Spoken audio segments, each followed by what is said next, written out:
In the stifling July heat, Nasser makes his way to Alexandria's Manshia Square, where he is to deliver his speech. Once again, his people wait to hear if he will respond to the West's denial of funding for the Aswan Dam.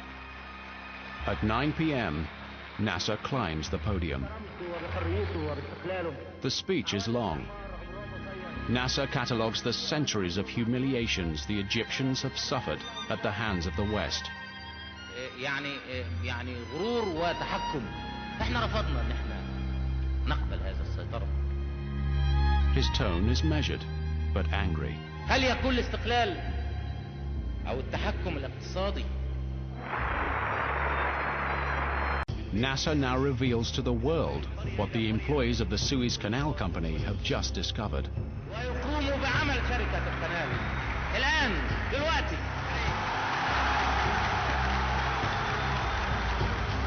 Across Egypt, there is pandemonium. It was a bombshell, of course, absolute bombshell. We listened to this thing, nobody expected. People were rejoicing in the street. I celebrated with all Egyptians. لقناة السويس البحرية شركة مساهمة مصرية. وحقوق وما عليها من التزامات. الهيئات واللجان القائمة حاليا على إدارتها. But Eden has already made his decision. The next morning, Eisenhower had a cable from Eden stating explicitly that the government had decided that they were going to get rid of Nasser, that this was the only alternative. That was a firm decision. They weren't going to change it. And that was that. We all know this is how fascist governments behave. And we all remember only too well what the cost can be in giving in to fascism. Eden's justification for this is the belief that Nasser is a Soviet puppet, a direct threat to British interests. Lucky Break's intelligence has told him so. But the intelligence is wrong. In Moscow, Nikita Khrushchev knows nothing of Nasser's plans.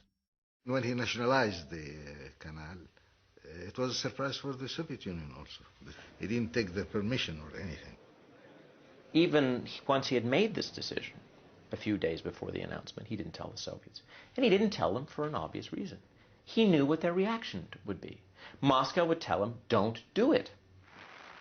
The West saw Moscow as the ginger man in the story, as provoking Nasser to be more and more aggressive. In fact, Moscow was doing the opposite. 14 hours later, a ship piloted by an Egyptian has passed successfully through the canal. Once again, there are celebrations in the streets. It is beyond any imagination that gave the confidence to the Egyptians that they can do what the whole world thought that they cannot.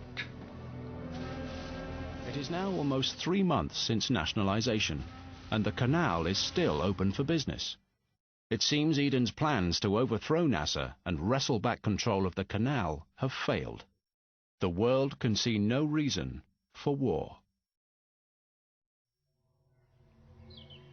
Then, on the 14th of October, 2 visitors from the French Ministry of Defense arrived to see a gloomy prime minister at his country retreat, Chequers. The French had invented the following scenario: that Israel should attack Egypt. Thereupon, Britain and France, who had forces in the neighborhood, should say, we cannot allow this kind of war because it will interfere with the Suez Canal, and therefore we are going to intervene and hold the 2 countries apart. I happened to be in Paris. So the Minister of Defense called me in and he says, did you ever thought storming over Sinai?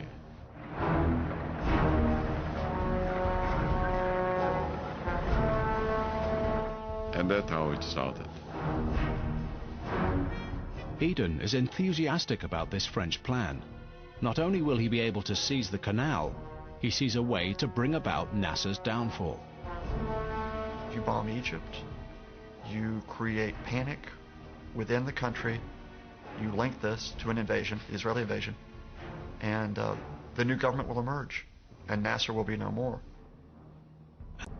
The document agreed on here, known as the Sèvres Protocol, puts down in black and white the covert plan to invade Egypt and fool the world.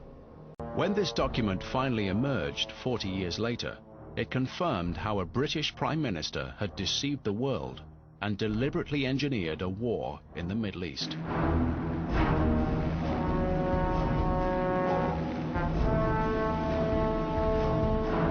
On October the 29th, the Israelis land a parachute brigade deep in the Sinai, as agreed at Sèvres. But the Israeli advance towards the canal is a fake, designed purely to convince the world that the canal is threatened. It was about 40 kilometers from the canal, or 45 kilometers. But when you look at big maps, then you can say, the drop was not far from the canal. That was enough to fulfill the needs of the British to say the canal is threatened. We didn't go into the motives and consideration of France and England, because our aims were clear. The following day, Britain and France issue their ultimatum, as planned at Sèvres. Israel and Egypt are to cease fighting, or the two Western powers will intervene. Eden knows this is an ultimatum that Nasser cannot accept. On the evening of the 30th of October, the ultimatum expires.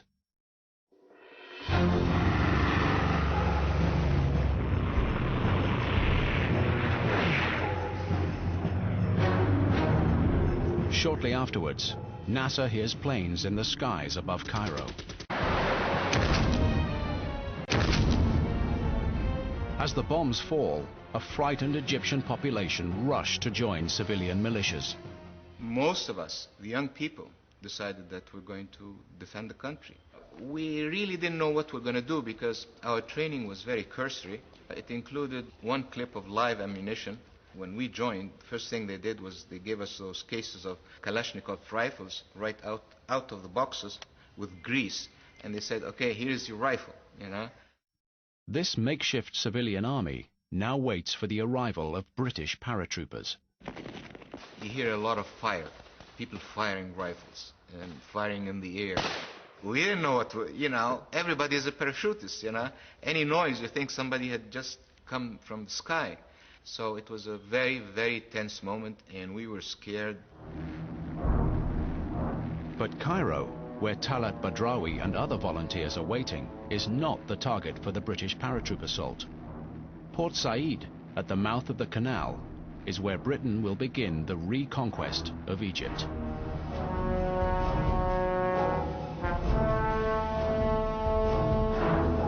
After 5 days of aerial bombardment, 668 British paratroopers land in Port Said. The city quickly finds itself under occupation, but its population is determined not to give Eden the easy victory he has anticipated. And then they landed. The British landed in Port Said. So of course we wanted to wipe them out. All the people have arms and guns and machine guns. They shoot at the aeroplanes. And every Egyptian people are ready to sacrifice himself in order to defend his country.